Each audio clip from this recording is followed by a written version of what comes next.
Hello students, आज आपण बघणार आहे Laplace law for spherical membrane. Okay, Laplace law म्हणतो आपण याला, आणि याचं दुसरं नाव आहे प्रेशर इनसाइड ऑफ सोबबल म्हणण्यापेक्षा लिक्विड ड्रॉप. ओके, सपोज एक लिक्विड ड्रॉप असला, ओके, ह्याच्या आत किती प्रेशर आहे तो आपण पी आय म्हणणार. काय म्हणणार? P I. तर हा जो प्रेशर आहे तो इथल्या प्रेशर, बाहेरच्या प्रेशर पी नॉटपेक्षा किती जास्त आहे ते आपल्याला काढायचं आहे, म्हणजे P I minus P not काढायचं आहे. ओके, ह्यालाच आपण काय म्हणतो? लॅपलास लॉ म्हणतो for spherical membrane. He membrane कशी आहे बघा, हे काय झालं? मेम्ब्रेन झालं आपलं. ओके, ही जी आउटर लेअर कशी आहे? स्पॅरिकल. हे फक्त स्पॅरिकलसाठी आहे. ओके, त्यासाठी आपल्याला काय बघायचं बघा, the surface tension force dominates the gravitational force. एखादा जो ड्रॉपलेट असतो तो स्पेरिकल का बनतो? कारण ह्याच्यावर जे सरफेस टेन्शन क्रिएट होत असतं, ह्याचं जे सरफेस टेन्शन क्रिएट होत असतं ते काय असतं? ग्रॅव्हिटेशनल फोर्सपेक्षा जास्त असतं. म्हणून हे काय होतं, इथला मॉलिक्यूल जो असतो, इथला जो मॉलिक्यूल असतो तो खालती येत नाही. हा मॉलिक्यूल ह्या मॉलिक्यूल्सच्या सोबत चिपकून राहतो. समजलं? तो खालती येत नाही. सेकंड काय बघा, this forces always tries to minimise surface area.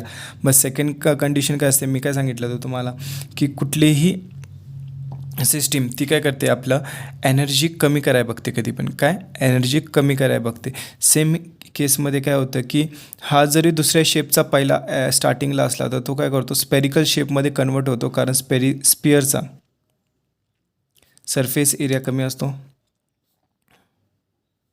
Surface area काय असतो? मिनिमम असतो. काय असतो? मिनिमम असतो. म्हणून काय होतं, की हे स्पेरिकल शेपमध्ये जातं.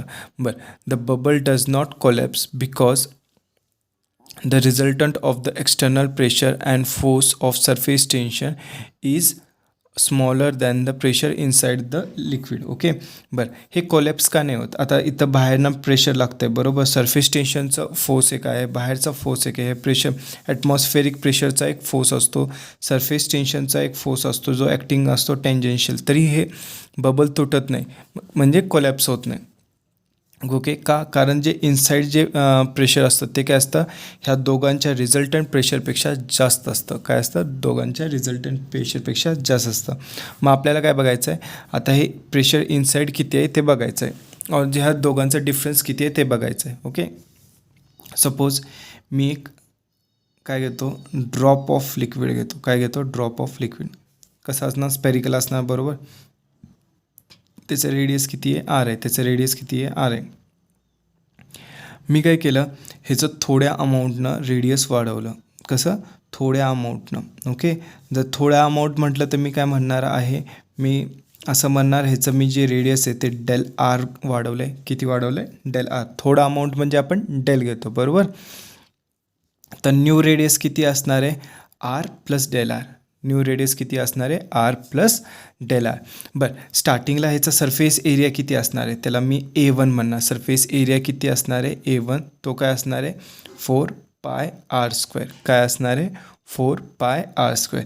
बरं, नवीन रेडियस जेव्हा नवीन रेडियस आहे त्याचं रेडियस किती, रेडियस काय असणार आहे? R plus del R.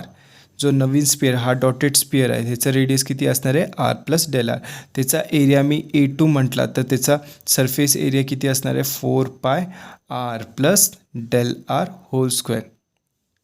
Del R whole square. समजलं? बरं, ह्याला मी ब्रॅकेट ओपन केलं तर काय येतं? 4πr² plus del R square plus 2r del R. हे काय झालं? A प्लस बी होल स्क्वेअरला कसं लिहिणार? A² plus B² plus 2AB. समजलं? काही प्रॉब्लेम ह्याच्यात? हे काय झालं? A2. तर A2 जरा सिम्प्लिफाय करून घ्या. 4π हे काय येतं? 4πr² plus 4π del R square plus 8πr del R. Okay, काही प्रॉब्लेम? आता मी तुम्हाला सांगताना सांगितलं तर माझा काय डेल आर जो आहे, काय डेल आर जो आहे तो काय खूप स्मॉल आहे, खूप स्मॉल आहे, बरोबर.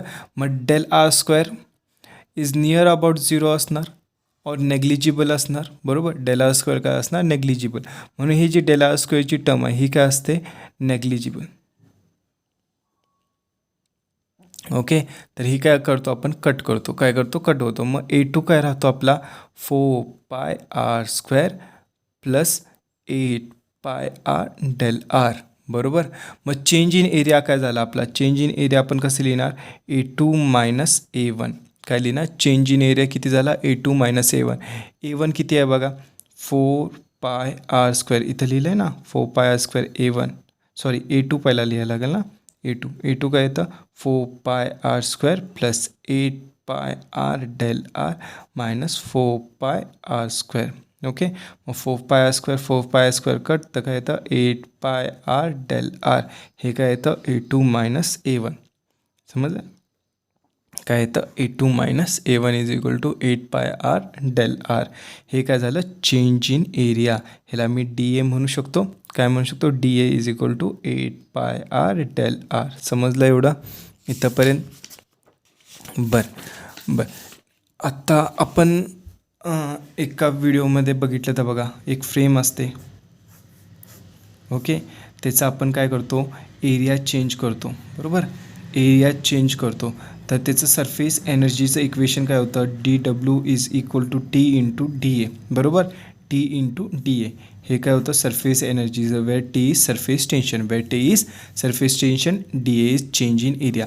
बरं, आपल्या ह्याच्यात पण चेंज इन एरिया झाला आहे, म्हणजे सरफेस एनर्जी चेंज झाली असणार. मग change in surface energy DW is equal to TDA घेतला आपण. ओके.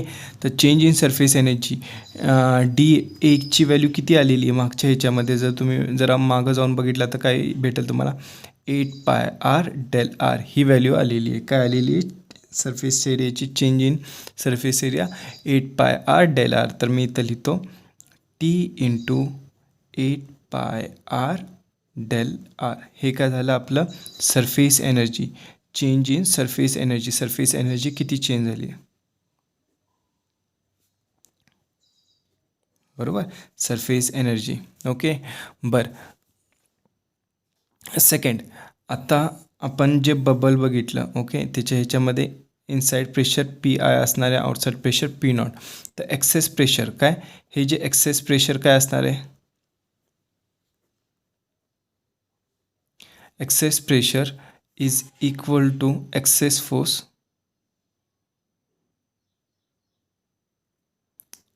इथं लिहितो खालती, एक्सेस फोर्स अपॉन एरिया. काय असणार, एक्सेस फोर्स अपॉन एरिया.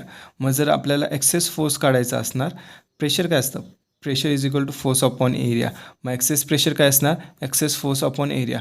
बरं, जर मला एक्सेस फोर्स काढायचा असेल, एक्सेस फोर्स काढायचं असेल तर काय येणार, एक्सेस प्रेशर मी शॉर्ट फॉर्ममध्ये लिहितो into area. Excess pressure into area. बरोबर. मग एक्सेस फोर्सला आपण F नाव देऊया. Okay. Is equal to excess pressure काय असणार, एक्सेस प्रेशर काय असणार, ह्या दोघांचा डिफरन्स. एक्सेसमध्ये जास्त किती आहे, काय एक्सेस म्हणजे जास्त किती आहे, मग जास्त किती आहे PI, इनसाईड प्रेशर जास्त असतं. तर ह्याला आपण काय म्हणणार, PI minus P0 into A. बरोबर, PI minus P0 into A. बरं, A काय असणार आहे, सरफेस एरिया असणार आहे. ह्याचं रेडियस R आहे, तर काय असणार आहे PI minus P0 into 4πr². हे काय असणार आपलं एक्सेस प्रेशर फोर्स, काय असणार आहे, एक्सेस फोर्स असणार आहे. समजलं, काही प्रॉब्लेम ह्याच्यात. ओके. बरं, एक्सेस फोर्सचं तुम्हाला इक्वेशन भेटलेलं आहे. बरं, ह्याच्यानंतर आपण काय केलं आहे बघा, जे बबल होतं, बबलचं काय केलं आहे आपण, ह्याचं रेडियस R होतं, तर ह्याचं आपण काय केलं, ह्याचं रेडियस del r वाढवलं आहे. काय केलं, del r वाढवलं म्हणजे ह्याच्यावर काहीतरी वर्क डन केलं असणार. म्हणजे तुम्ही इथनं वडलं जरी असणार प्रत्येक साईडला, ओके, तरी तुमचं काहीतरी वर्क डन झालं आहे. मग वर्क डन कसं लिहितो आपण, DW is equal to force into displacement. Force into displacement. बरोबर, फोर्स इंटू डिस्प्लेसमेंट. बरं, फोर्स किती आहे बघा आपला, फोर्स इज इक्वल टू एवढा आहे, कारण हा एक्सेस म्हणजे एवढा फोर्स आपल्याला ह्याच्यावर लावायला लागणार तरच तुम्ही पुढं वळू शकता, अदरवाईज वळू नाही शकणार. बरोबर, म्हणून ह्याला आपण एक्सेस फोर्स म्हणतो. तर काय, PI minus P0 into 4πr² आणि इंटू डिस्प्लेसमेंट किती झाले बघा, del r एवढीच डिस्प्लेसमेंट झाली आहे ना, del r एवढीच डिस्प्लेसमेंट झाली, तर ह्याला del r. तर DW is equal to P I minus P naught 4πr² del R हे आलं. समजलं. बरं, डी डब्ल्यू इथं पण भेटलं आहे आपल्याला आणि इथं पण भेटलं आहे, म्हणजे आपण हे दोन्ही इक्वेट करू शकतो. काय करू शकतो? इक्वेट करू शकतो. बरं, वरचा डी डब्ल्यू काय आहे बघा, T8πr डेल आर हा आहे आणि खालचा काय आहे, P I minus P naught 4πr² del R. बरोबर, 4πr² डेल आर.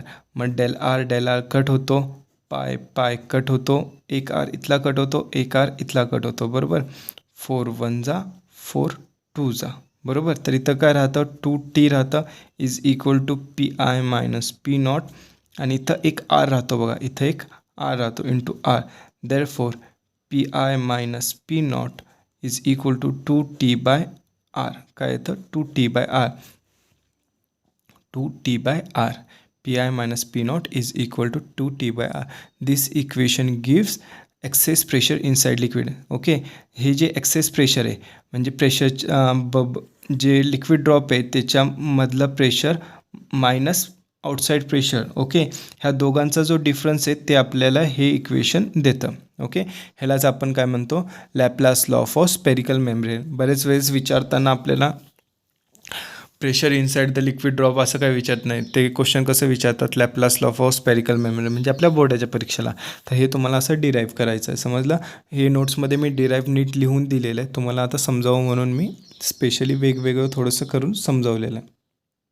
बरं, जर एक सपोज सोप बबल असता, काय असता, एक सोप बबल असता. आता सोप बबलमध्ये काय असतं, आतमध्ये पण हवा असते. बरोबर, आतमध्ये पण हवा असते, तर आतलं प्रेशर पण पी नॉट असणार, बाहेरचं पण प्रेशर पी नॉट असणार. तर इथलं जर प्रेशर असतं, आता दोन सरफेस आहेत, काय आहेत, दोन सरफेस, आणि ही जी लेअर असते ही खूप थिन असते. काय असते, खूप थिन असते. बरोबर, मग इथं काय येतं, दोन सरफेस एरिया येतात. काय येतात, दोन सरफेस एरिया येतात. समजलं. म्हणून काय होतं, फॉर सोप बबल कशासाठी, हे कशासाठी आहे, हे लिक्विड ड्रॉपसाठी आहे. काय, लिक्विड ड्रॉप. समजलं. हा टोटली फिल्ड असतो. ओके, टोटली फिल्ड असतो, ह्याच्यासाठी हे इक्वेशन आहे. बट सोप बबलसाठी दोन सरफेस असल्यामुळे काय होतं, ह्याला इंटू 2 केलं तर आपल्याला pressure inside minus pressure outside. बरं, इनसाइड प्रेशर म्हणजे इथलं येतं. काय येतं, इनसाइड प्रेशर म्हणजे इथलं प्रेशर येतं. काय येणार, 4t/r. काय येणार, 4t/r. समजलं. तर हे आपलं काय येतं, एक्सेस प्रेशर येतं. काय येतं, एक्सेस प्रेशर. समजलं. काही प्रॉब्लेम ह्याच्यात. बरं, ह्याला मी एका अजून वेगळ्या प्रकारे म्हणू शकतो. ओके, हे काय असतं, पी इनसाइड आणि पी आउटसाईड.